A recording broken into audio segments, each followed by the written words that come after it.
As you may or may not know, I love Shadow of the Colossus. I like it a lot, and I even made a video briefly explaining why I liked it a lot. So whenever I first saw gameplay of this game, Praey for the Gods, about 2 years ago, I was ecstatic because it seemed as if No Matter Studios had created a game just like Shadow of the Colossus. Of course, I didn't expect it to be just as good as the original game it was based on. However, I did expect it to be good. Now I can finally voice my opinion on the game since I've played through it, and my opinion is this. It was aight. I feel like the main mistake people will make when first playing this game is comparing it to Shadow of the Colossus. Doing so will only disappoint you, so it's better to go into this game with neutral expectations and no comparisons to any games it's based on. With that said, this game has a good amount of pros but also a decent amount of cons. Welcome to the Cosmic Cookies. As always, I will start with the pros to keep things positive around here. The wiki for Praey for the Gods states that the game was based on Shadow of the Colossus, obviously, Deus Ex, DayZ, and also Bloodborne.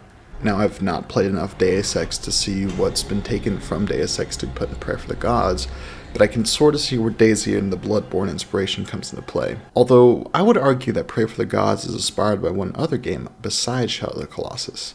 A game you wouldn't expect necessarily, and that being Legend of Zelda Breath of the Wild. The two things that remind me the most of Breath of the Wild are the combat and the climbing.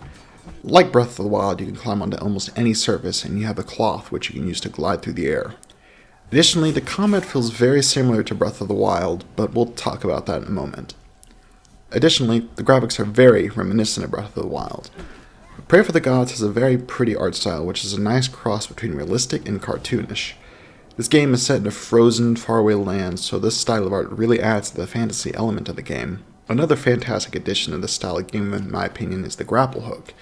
You'd think that a Grapple Hook combined with a game that focuses on climbing would be a bit broken. However, since this game is set in a frozen barren, there are walls of ice that the player is unable to climb in the environment.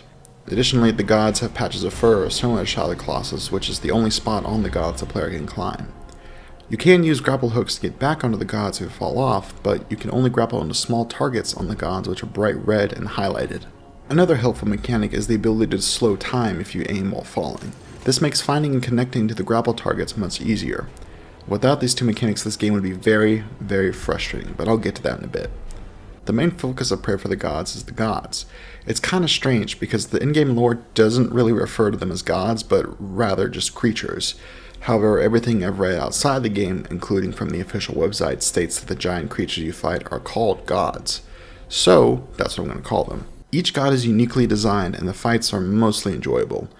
Unfortunately, there are only 8 gods, but that's completely understandable because, and I don't think I've mentioned this, No Matter Studios is comprised of only 3 people. Please keep this in mind when I get to the cons, because the fact that these 3 people were able to replicate Shadow of the Colossus playstyle, create 8 unique creature boss fights, and also do it in only 3 or so years is incredible. They also were able to create a vast, frozen environment that feels both alive and completely desolate. The world is populated with ruins, frozen giants, animals, and caves to explore for better loot. Like I said, there's a lot to love about this game, but there's a lot wrong with it as well. As stated before, one game Praey for the Gods is based on is DayZ. However, the only thing I can see taken from DayZ is the survival elements. There are 3 meters the player has to keep in mind: sleep, hunger, and temperature. I played on medium difficulty, which was between story and survival. From what I could tell though, the only difference between normal and survival difficulty was that hunger would damage you over time if it got too low. To me, it seemed as if the hunger and sleep survival elements were unnecessary. I can understand the temperature element because you're on a frozen island, so of course we get a bit chilly. But the hunger and sleep only slow down the game because every now and then I need to hunt for food or sleep to replenish those meters. Thankfully though, there were elixirs the players could find that would replenish those meters in case I found myself stuck in a mountain during a snowstorm with no wood to make a fire. That happened to me. It was not a fun time. Another aspect of the game I didn't really enjoy was the additional enemies and the combat that was added to fight them off. These new enemies aren't really unique and are really just annoying in my opinion. Enemies include undead soldiers who wield swords or bows, ground worms that shoot projectiles at you, and literal ghosts that can be killed in one hit. The combat isn't fun either. You have 2 options to defend yourself against these enemies: slash them with a sword or shoot them with a bow. There's also the third option of just running away, a tactic I used many times because the combat was very annoying. If you try to attack the undead soldiers head on, the swordsman will almost always land a hit on you. The archers aren't too bad, but combined with the swordsman they are a large nuisance. I didn't even bother with the worms, because if you get too close to them they'll just retreat underground and the arrows don't do enough damage to kill them quickly. As I said, the ghost can be killed in one hit, but the hit needs to be perfectly timed if attacking with a sword.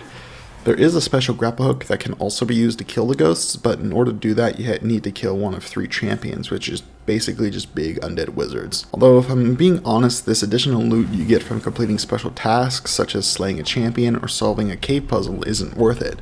Sure, you do more damage to the small enemies and the clothing helps with cold or damage defense, but the gods are killed by ringing bells on their bodies. That doesn't really make sense to me why they'd have something like that can kill them just exposed on their body. And I feel if you used a sword to attack weak points on the gods, similar to how the Colossi and Shadow of the Colossus are killed, it would make more sense. It would also push the player to think more about which weapons to use because the weapon and grapple hooks have durability. On the survival mode, weapons break and disappear when the durability is depleted, but on normal difficulty they just do less damage. Either way, making the player use these weapons on the gods as well as the small creatures would give the player a reason to seek out better items. In its current state, Pray for the Gods can be completed with the starting items. I mentioned earlier that the fights with the gods are mostly enjoyable. The 2 things that keep them from being completely enjoyable are the aforementioned bells and climbing.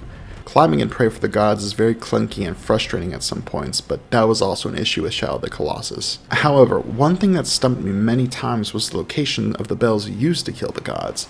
They are essentially just stone circles located on key points on the gods, such as head or limbs or whatnot. The circles create a pillar of light for like a split second and plays a quiet sound when the player gets close to them, but if you don't see where the pillar of light comes from, it's difficult to find the location of the bell because it can sometimes blend into the creature's skin. In some cases the bells are covered and must be uncovered by doing a specific action or making the god do something. I did my best not to compare Pray for the Gods too much to Shadow of the Colossus because that wouldn't be fair. Shadow of the Colossus was developed by a large team over numerous years, while Pray for the Gods was developed by 3 people over about 3 years. If anything though, I will suggest that Praey is more similar to Breath of the Wild in some cases, and I feel if you go into Praey with that comparison in mind, you'll be more pleased with the result.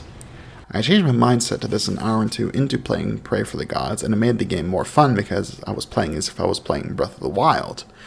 Regardless, I still recommend playing through Pray for the Gods because, in general, I believe it is a decent game. Yes, it has a few flaws, but this is also Nomad Studios' first game, and it turned out pretty well for their debut game. With that said, I would serve Pray for the Gods 6 Cosmic Cookies out of 10. If you want to see more reviews like this, please leave a like and comment down below knowing what reviews you want to see on specific games and whatnot. Other than that, hope you all have a wonderful rest of your day. Keep staying awesome, love the neighbor, and all that good stuff. Catch you guys in the next one.